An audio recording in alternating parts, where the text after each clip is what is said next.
Greg has an annual salary of $48,000. His employer offers a 401k plan. Greg's income taxes are 25% of his pay. If he enrolls in the 401k plan, the company requires a minimum contribution of $120 a month. Assuming Greg makes the minimum contribution only, what is his net monthly pay before investing in the 401k? Well, his net monthly pay, that's how much he's going to take home. Okay, so first off, we've got his $48,000 is the annual salary, so we divide it by 12, right? So Greg's earning $4,000 a month, and we know that he is in the 25% tax bracket. So 0.25, this is how much he pays in taxes, which is $1,000. So he pays $1,000 in taxes. Therefore, if he grossed $4,000, paid $1,000 in taxes, his net, or his take-home, is $3,000. So what is Greg going to pay in income taxes per month? Well, we just found that, and that's $1,000 because it was 25% of the $4,000. What is his monthly take-home pay? Well, again, we took the $4,000, we subtracted $1,000, and we ended up with a $3,000 take-home pay.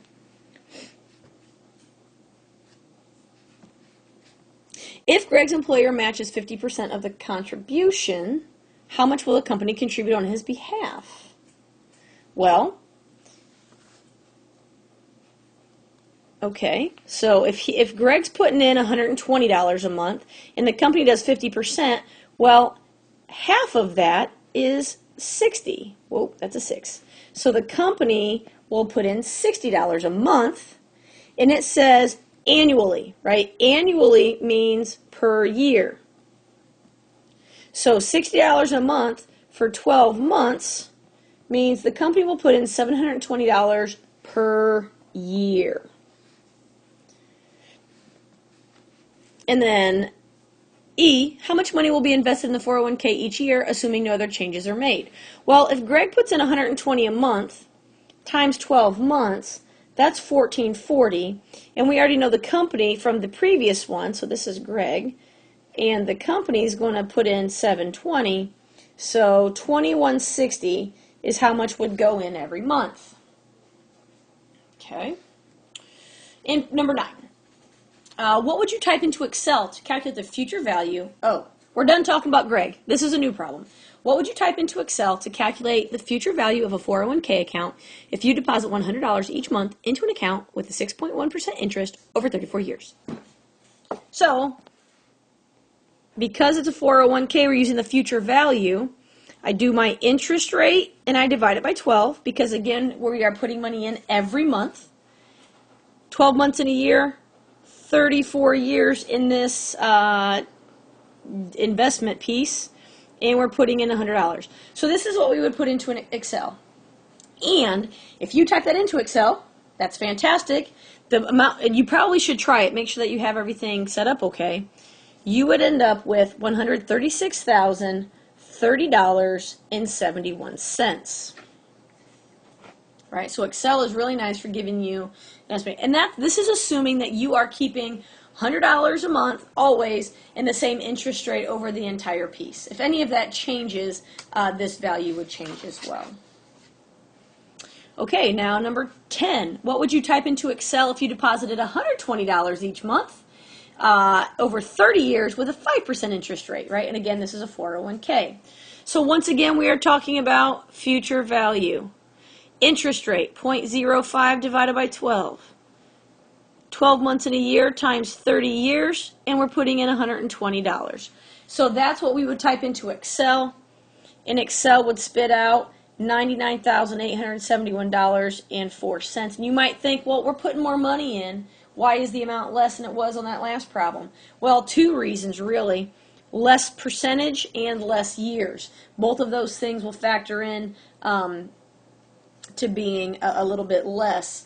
If you really want your money to multiply and get a lot better, you got to keep it in for a longer time, and you want the highest interest rate you can get. So time is definitely a huge factor because you keep earning interest, right? So 30 years versus 34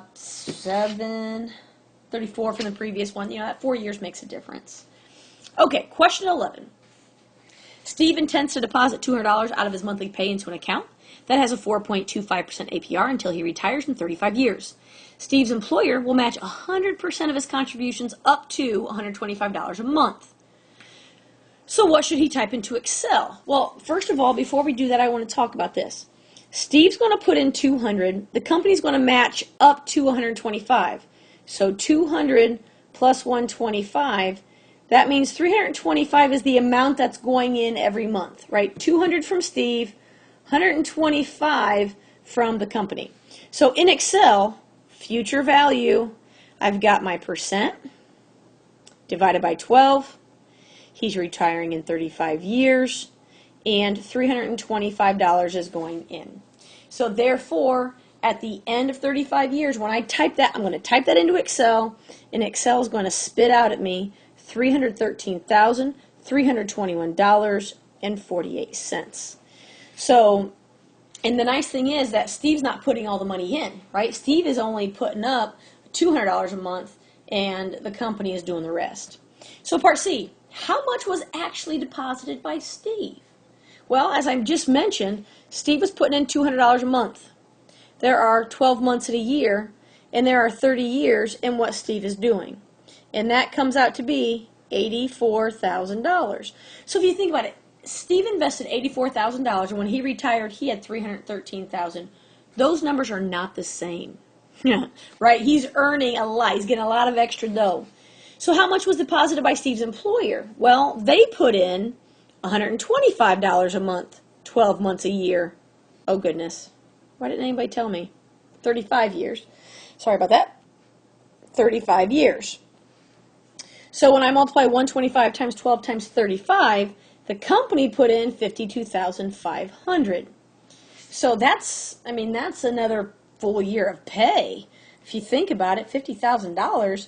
So that's money that they contributed over the course of Steve's employment. Part E, how much profit did he make? Now, I want to answer the second question first. Is profit the same amount as the interest he earned? The answer to that is no, right? Because interest, if we take the $84,000 that Steve put in and the $52,500 that the company put in, that means 005613, $136,500 was invested in this company, right? Or invested into this account. And we know that we had $313,321.48 was the ending amount. So if I subtract the $136,500, this is my interest answer. And of course, I didn't do that on my paper, but it just makes sense to talk about. So when I subtract those, I get $176,821.48. This is interest. But that's not profit. That's interest. Profit is the interest plus what the company gave them. So if I add the two numbers circled in red, company plus interest, that's where I'm going to get the $229,321.48. Now there is another way you could have gotten that, right? If we had the ending amount of $313,321.48 and you subtract the $84,000 that Steve put in, you will also get $229,321.48, right? Because his profit is anything that he didn't put in. Money given from anywhere else, interest or the company, that's his profit. So profit is anything he didn't put in. And then number 11. If Steve decides to delay retirement by 5 years, how much more will be in his account? Well, if we do the future value, because we got to redo it, right? Because we're going to add 5 years on to retirement. So divide by 12. Now we're going to put 40 years in the middle here, and we still have $325. So this spits out $409,044.11. And the question is how much more? So if I take out the $313,321.48 that he would have earned in his account after 35 years, the difference is $95,722.63. So how much more would he have had? Almost $100,000 more by waiting 5 more years. And that's simply because at that point in time, there's such a large amount in the account that, think about it, interest on $300,000 is going to be very different than interest on $30, right? So that's why the longer you keep stuff in and it just keeps building and building and building, That's where your money's going to come in.